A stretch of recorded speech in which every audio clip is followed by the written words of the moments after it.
Lai izveidotu jaunu kraušanas darbu plānoto notikumu, cits darbinieks dodas uz sadaļu plānotie notikumi un spiež pogu pievienot plānotu notikumu. Notikuma kartiņā tiek izvēlēta notikuma apakšklase kraušanas darbi un apakšveids kraušanas darbi. Tālāk lietotājiem parādās divi jauni lauki – virsnotikums un apakšnotikums. Ja tagad jauni veidotais notikums ir pakārtots zem kāda cita notikuma, lietotājs laukā virsnotikums atrod nepieciešamo notikumu. Bet ja tagad jauni veidotais notikums ir virsnotikums, tad lietotājs laukā apakšnotikums izvēlās tos notikumus, kuri tiek pakārtoti zem šī. Lietotājiem saraksta skatā būs iespējams redzēt, kuriem notikumiem ir virsnotikumi un apakšnotikumi konkrētajās kolonnās.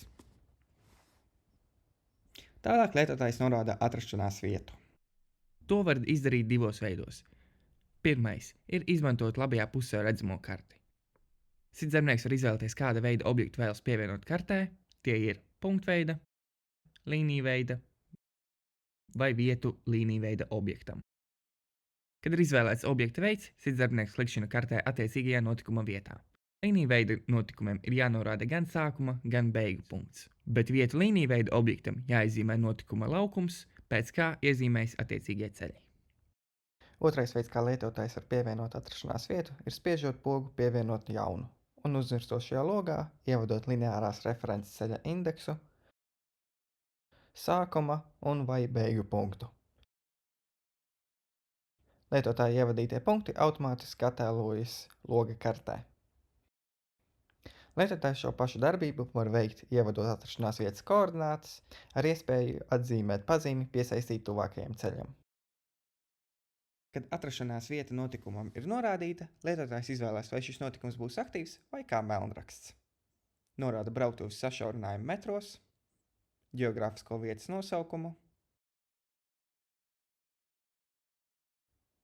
informācijas avotu.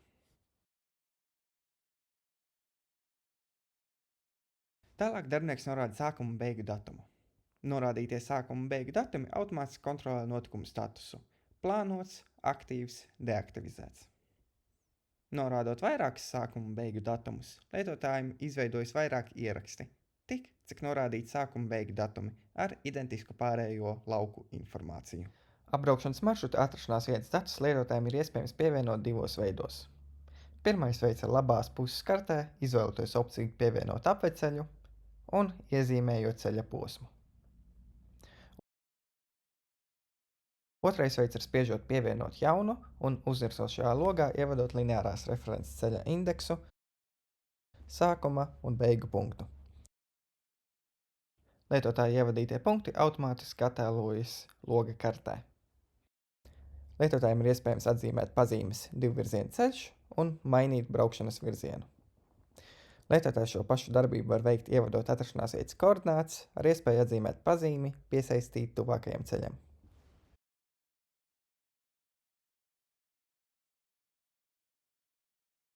Pēc apbraukšanas maršruta norādīšanas darbinieks ievada ātruma ierobežojumus, uzņēmēju, norāda, vai konkrētajā posmā ir reversivā kustība, atbildīgo personu, izvēlas kādu no ierobežojumiem, ja nepieciešams. Tālāk ievada notikuma piezīmes, augšupielādē pielikumus, ja tāda ir. Pēc nepieciešamas atzīmē pazīmi SRTI ar satiksmes drošību saistītā informācija un izvēlās, vai šo notikumu publicēt kalendārā. Tālāk spiež pogu saglabāt.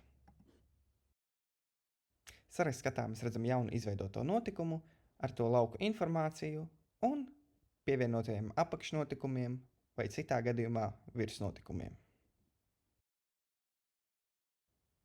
Sarakstā skatā lietotājiem iespējams meklēt notikumus pēc tā informācijas.